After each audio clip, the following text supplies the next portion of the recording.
Hey guys, what's up? I'm back, and today I'm doing a book discussion video. I'm going to be talking about Lady Midnight by Cassandra Clare. It was very, very good. This is going to be a spoilery talk, but don't read this book if you haven't read all of Cassandra Clare's books. I'm just going to hop right into this. So if you haven't read this, exit out of this video, go read all of Cassandra Clare's books and come back when you're through with this. So we start off at the Shadow Market. We meet Johnny Rook and Kit. We also meet Emma. And I really like Emma, like, just right off the bat. She's, like, really sarcastic.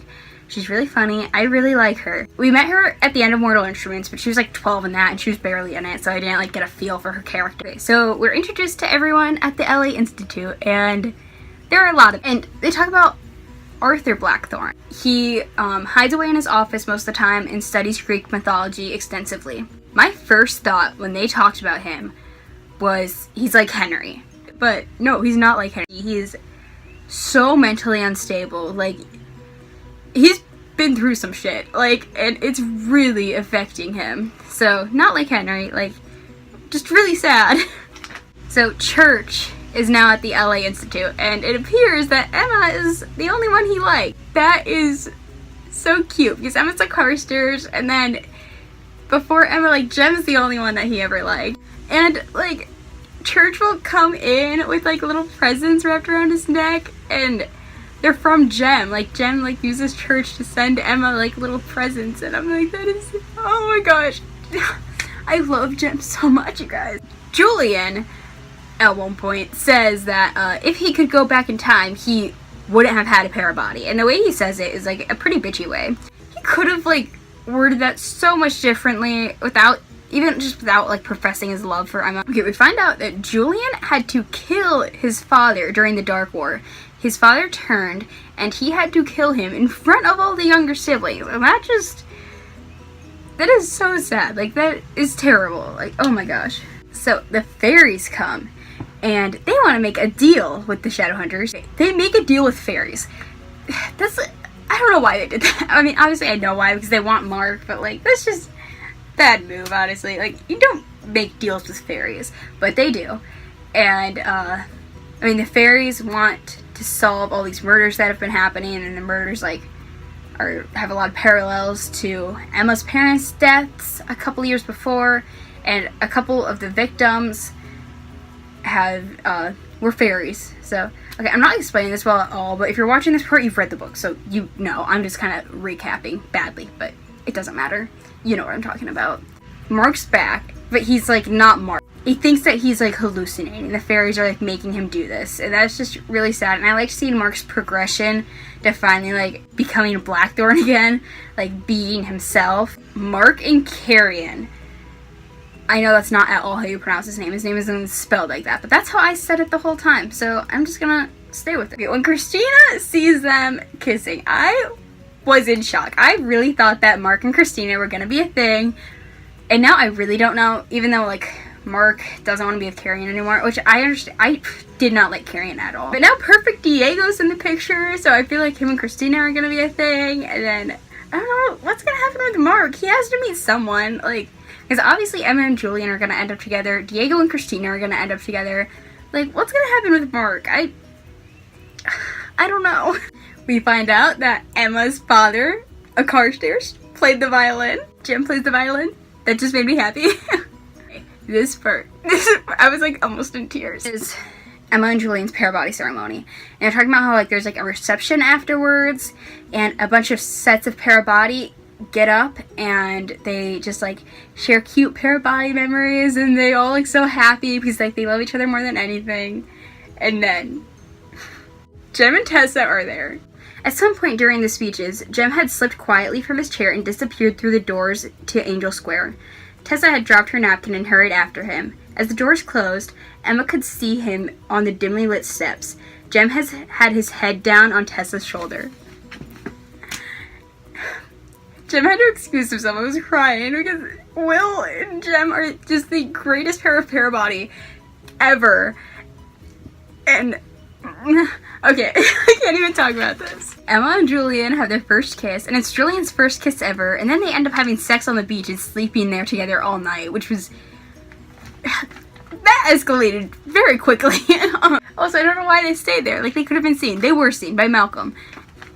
That was so stupid. We find Diego is in LA, and he's trying to also find out who's doing these murders. And, you know, perfect Diego. Everything he does is perfect, and, like, it truly is. Like, he's not bad at anything. He's, like, super nice. Like, it's annoying. So they find the purse of the girl whose body is in the pool at the guy's house. You know. Yeah, you know what I'm talking about. It's a ticket to the Midnight Theater. And this reminded me, like, even when they were there, it reminded me a lot of the Pandemonium Club that they had in The Infernal Devices. In The Mortal Instruments, in the first scene, Clary goes into, like, a nightclub called Pandemonium. I thought it was going to be, like, a Pandemonium thing, but it wasn't related to that at all. They make sacrifices for the Guardian. Even though none of them know who the Guardian is, they just, like, get stronger, and there's this lottery, and you know what happens. So they go and they try to protect the person whose name gets pulled in the lottery, because they think that that means that that person gets killed, but that person has to kill. So we find out who Lady Midnight is. Lady Midnight is mentioned in a children's story, and then we find out that Lady Midnight was a Blackthorn, which makes sense because the translations mention Blackthorn blood. And you're like, why is our name in there? Because Lady Midnight was a Blackthorn. Lady Midnight is the woman the Midnight Club is trying to resurrect. Okay, that whole scene where the fairies come in, want to give Mark a punishment, because Carryin tells the fairies that Mark was sharing top secret information with Christina, and because Carryin thinks that that means that Mark will be able to come back to the hunt, but that's not his punishment. He has to get whipped 20 times, and then, like, Mark, Julian, and Emma all fight over who should get whipped, and then Emma ends up getting whipped the most times. Julian does a couple times. Just don't make deals with fairies. Shit starts hitting the fan. So, we find out Malcolm is the Guardian. I did not see that coming. I honestly didn't even think it'd be someone who we knew. I knew someone was gonna, like, be a traitor. I didn't think it was gonna be Diana, because she's, like, kind of shady, so I feel like that would have been too obvious. I was thinking it might have been Christina. I'm so glad it wasn't, because I really like Christina. When Drew runs back to the Institute, and then, like, they all figured out that Malcolm's the Guardian, and Drew comes running back. And she's saying, Malcolm said that I had to be here. And then they're like, no, you don't. Where's Tabby? He's like, oh, Malcolm took him. He said he was going to walk him back, but I had to be here quickly. Drew gave them a letter that Malcolm had given to her, and the letter, like, set up a signal so Malcolm, like, knew what kind of, like, time frame he was working with. So Carryin comes to help. I just don't like Carryin. Like, I don't care that he came to help. Like, he didn't really add anything. Like, I didn't really like him. And then it turns out that that one fairy, I'm not even gonna try to pronounce that one's name, but it was like Carryin Gwen and this other one always came together. The other one was working with the Midnight Theater. I warned them not to make deals with fairies, but yeah, they just did it anyway. Okay, we found out that Malcolm killed Emma's parents just to, like, it's kind of an experiment, just to see if the spell would work. And it didn't work. So her parents literally died for nothing, and that is so sad. It was just because they were the first people to walk through the door too. It wasn't like anything they did, and that's just even more sad.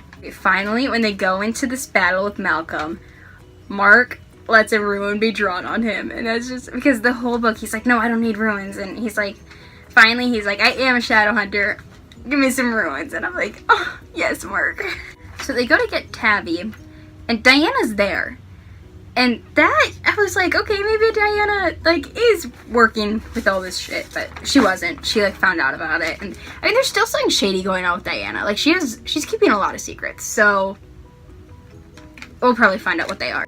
They're in this, like, chapel type thing, and all the followers are there, like, and all their necks are broken. Like, they're all dead. Malcolm, like, did some kind of dark magic so they can, like, move, and that's just, that part was really creepy. And then there's Tabby on, like, an altar, and Malcolm has, like, a protection circle around him, because they're all, like, standing there, like, Diana and Malcolm are talking, all the Blackthorn kids, except for Tabby, obviously, are, like, up against the wall, so, like, Malcolm doesn't know they're there or anything. Then Julian and Mark come in on the fairy horse, and they break the protection circle. That was cool. but Malcolm's kind of thrown off guard. And all this stuff happens. Well, Emma starts running, and then Malcolm's chasing her, and then she goes down this one hallway, and it's a bad move because it's a dead end. It's the same hallway where she, like, nearly drowned. And then Malcolm's telling her the story of Annabelle Lee. He doesn't even sound like he's doing anything wrong. Like, he honestly does not see the issue with what he's doing. He's like, oh, if you've been in love, you'd understand. She's like, okay, like, no. A lot of people don't kill other people like that just to have love. Also, Annabelle was mortal. She would have been dead for at least 100 years at this point. Probably even longer. I don't remember how old she was supposed to be, but, like, insta chill. Okay, Malcolm mentions a Parabati Curse, which apparently means if a Parabati bond is too strong, Parabati can, like, they can end up doing, like, dark magic, and it'll, like, drive them crazy. So, we have to deal with that. Because I thought, like, okay, they could just, like, live in secret. No, they can't. Emma ends up killing Malcolm, supposedly. I do not think Malcolm's dead. Okay, when they go back to the Institute, Clary, Jace, and Robert Lightwood are there. They're all coming from Simon and Isabel's wedding party. Like, Simon and Isabel are getting married. That's so cute. Oh my gosh. I love that. Robert starts yelling at them for choosing family above the law and, like, making this deal with fairies, which really, really pisses me off. Because if you read Tales from the Shadowhunter Academy, you know that Robert, when he was a child, when he first got a mark put on him, he was sick for, like, months. He barely lived, like, he couldn't really take it. He learned that his parents' love was conditional, and they, like, basically said, we'd just rather have him dead than be a mundane and not, like, be able to be a shadow hunter. So he grew up with that. So I felt bad for him. But now he's, like, yelling at other people for choosing family when he knows that, like, he knows what it's like to be neglected by family for not, like, living up to the Clave's expectations. So that just pisses me off. Oh, wait, no, Malcolm must be dead because the protection on the Rook's house goes away when Malcolm dies. Okay, I guess Malcolm is dead. Maybe he takes it off. I don't know. I don't think Malcolm's dead, though. Anyway, there's a protection around the Rook's house, and the second it falls, they get attacked. I was like, that is pretty immediate. Like, Johnny Rook had some enemies. Kit texts Emma, and she comes. And then Jem and Tessa come, too. And I was like, that's kind of random, but they do. And I'm glad they do, because I love Jem and Tessa. And Johnny's killed. And then we find out Kit is a Herondale. Again, if you read Tales from the Shadowhunter Academy, you know the story of the lost Herondale. Basically, Kit is a descendant of Tobias Herondale. And if you didn't read Tales from Shadowhunter Academy, then Tobias Herondale is Will Herondale's great uncle. I'm just not even going to go into that story. We knew from that there was a line of Herondales that we didn't know about who didn't even know they were Shadowhunters just living somewhere in the U.S. unless they had moved out of the U.S. by then. But we knew there was a line of Shadowhunters, and Kit was a Shadowhunter. That's just insane. I want to know more about Johnny. He's dead, but I feel like we're going to find out more about him. When Johnny was born, was he given the name Rook? Like, was his dad, like, trying to shield from Shadowhunter? Rook sounds like a warlock name, too. So, like, did he intentionally pick that name? Like, I don't know. Emma mentions that Jem looks older than the last time they saw each other, like 5 years ago, but Tessa still looks the exact same. That comment honestly pisses me off because it's a reminder that Jem is aging and Tessa is not, so she's gonna have to live through the exact same thing she did with Will. I cannot even deal with the thought of Tessa having to live her life without Will and without Jem. Like, that's just... oh, no. I can't even think about that. Emma goes to Mark, asks him to pretend like they're in love because she wants Julian to believe that she isn't in love with him because she knows about the Parabati Curse and she doesn't want that. She knows that if she were to be romantically involved with Mark, it would, like, ruin Julian.